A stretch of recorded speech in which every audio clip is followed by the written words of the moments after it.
Oi, gente! Esse é o segundo vídeo de 3 vídeos sobre dança jazz e um pouco do compartilhamento da minha pesquisa de doutorado em performances culturais pela Universidade Federal de Goiás. Então, hoje a gente vai entender um pouco como aconteceu a formação do que alguns autores vão chamar de versão influenciada do jazz. Então, vamos lá. Primeiro, vamos lembrar o que a gente viu no primeiro vídeo. A gente entendeu o contexto de surgimento da dança jazz, que os negros foram sequestrados e escravizados no sul dos Estados Unidos, grande parte veio para o sul dos Estados Unidos. Dali, as culturas dos diversos povos se encontraram a cultura nativa, encontraram a cultura dos colonizadores. Nesse movimento e processo transcultural, começou a surgir vários elementos culturais que fazem parte, até hoje, da cultura estadunidense. Dentre eles, a dança e a música jazz. Vamos fazer um salto histórico. Vamos trazer aqui lá para a década de 50, 1940.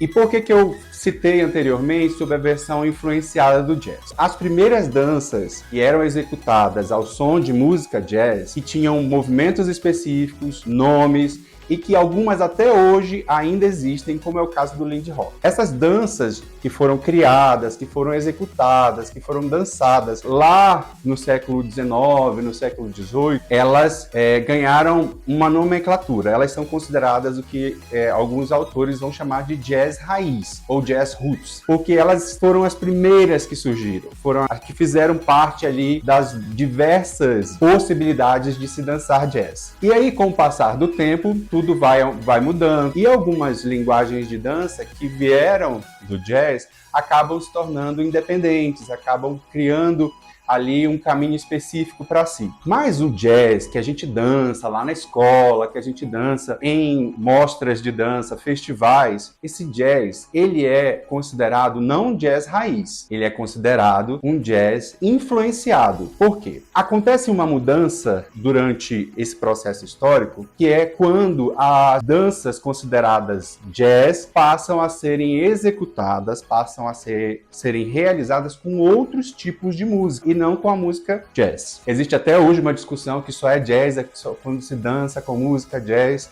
e a gente sabe que não é bem por aí. Então, eu não vou também entrar nessa discussão aqui no vídeo, mas o que precisa ficar realmente marcado é que acontece essa mudança. As danças passam a ser executadas com outros tipos de música e não mais com jazz. Beleza, deixa de ser jazz? Não deixa de ser jazz. Por quê?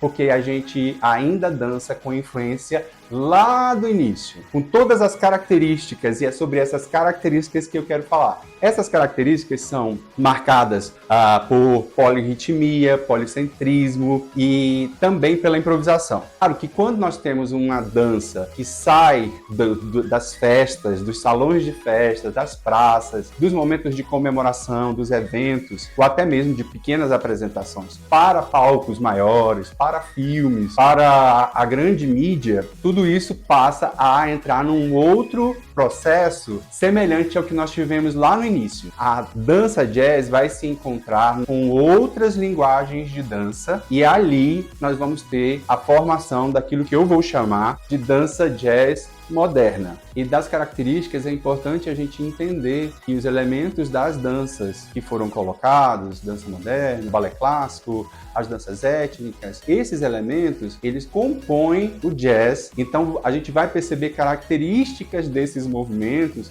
em coreografias de jazz. Os elementos do balé clássico são apoios, eles não precisam ser ipsis literis da forma que é realmente executado no método XPTO. A mesma coisa para a dança moderna.